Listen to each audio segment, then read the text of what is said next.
Conspiracy theories have always fascinated me, not due to their validity or their intellectual merit, but because I've always struggled to understand why people believe in them. Some answers have been suggested. For example, people like to believe in something. I don't think that that's particularly helpful, as it demands the question, why do people like to believe? Nor is a suggestion that people need to have an answer satisfactory, because for a lot of these conspiracy theories, there already is an answer. Take 9/11, for example. That was fully investigated and explained, and all the conspiracy theories debunked. It's therefore absolutely extraordinary that there is so much support for the idea that the US government was in some way complicit in the event. The fact that these people's delusion is based upon provable falsehoods doesn't seem to dampen their belief, quite the opposite. The justified ridicule and criticism that they receive merely serves to fuel the fires of their extraordinary fantasies in their make-believe world, where coincidences never happen. The collapses of the Twin Towers and Building Number 7 had to have been examples of controlled demolition. In this video, I had intended to address the question, why do people believe in conspiracy theories? But I can't. I think that the question, or more importantly the answer, is too complex to condense into 10 minutes, even if I did have an answer. Instead, what I'm going to do is to present some of the factors that appear to me to be common amongst all conspiracy theories. That said, I do want to mention one area of research conducted by Dr. Patrick Lehman of the Royal Holloway University, London. In short, he concluded that there appears to be a general psychological tendency for people to think that a major or significant event must have been caused by something similarly major, significant, or powerful. However, often the explanations offered don't meet the criteria of major. For instance, the death of a public figure by a mad gunman acting alone, or a tragic accident. Hence, people often prefer to believe in conspiracy theories that do provide a major cause. This psychological propensity is something that I'll return to shortly. The first factor that I think is common to all conspiracy theories is this. They all have at their heart a mysterious and unknown higher force controlling and directing events. This nebulous and ethereal force is usually loosely described, if it is described at all, as the government, or sometimes the New World Order. Precise details of who exactly is part of the government or the New World Order are never normally forthcoming. Secondly, the believers tend to place an unwarranted reliance upon dubious evidence, and in particular upon eyewitness accounts. Thirdly, the conspirators have a remarkable ability to ignore evidence that clearly contradicts their beliefs. In support of these propositions, I would again rely on the 9/11 conspiracy theory. I'm not going to debunk their theories in this video, many others have done that before, but I do want to mention one thing. The film Loose Change is a collection of disparate facts, quote mining, distortion of evidence, and outright lies, all squeezed into a paranoid, almost incoherent ramble. Yet in May 2006, it reached the #1 slot on Google Video.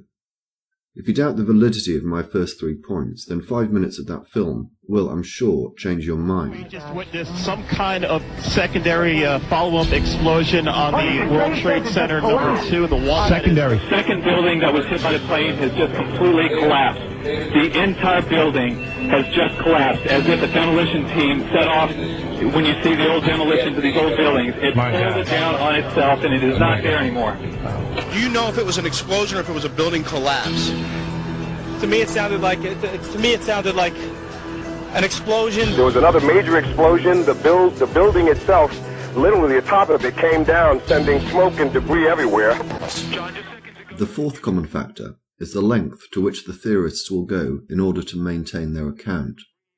Their increasingly desperate and fanciful explanations cross the boundaries of paranoia and knock hard on the door of mental disorder. For example, apparently Flight 93 never crashed, but landed safely at Cleveland Hopkins Airport, where the passengers were whisked away, never to be seen again. As far as I'm aware, no explanation has been given by these retards as to what happened to the commercial airline that was swapped for a remotely piloted military plane before hitting the towers. With each crackpot idea they come up with, the number of people involved in the conspiracy goes up.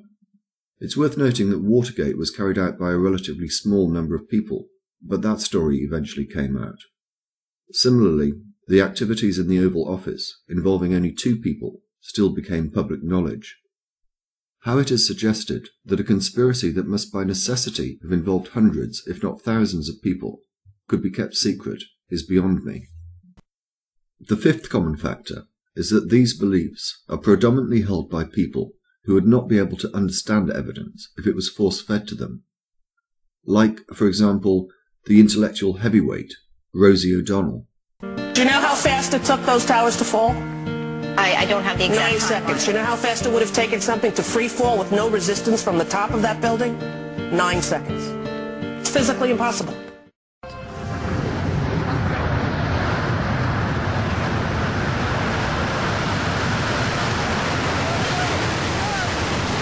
Nine seconds.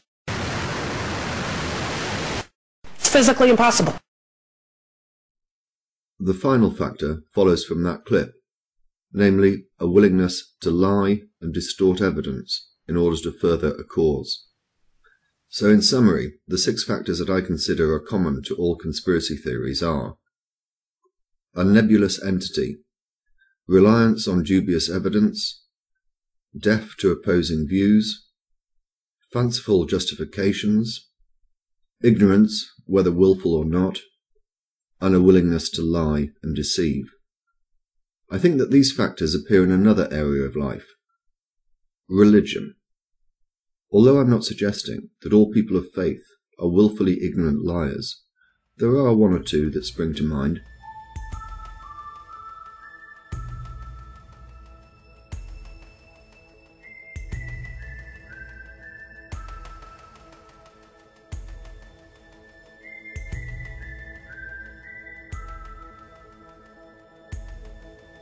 But why on earth would I believe that animals evolved when the Bible makes it very clear that God made man in his image?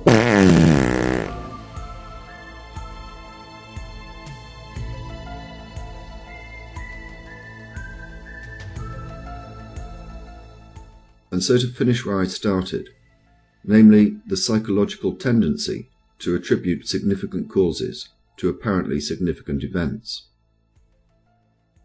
What greater significant event is there than the existence of the universe, life, us?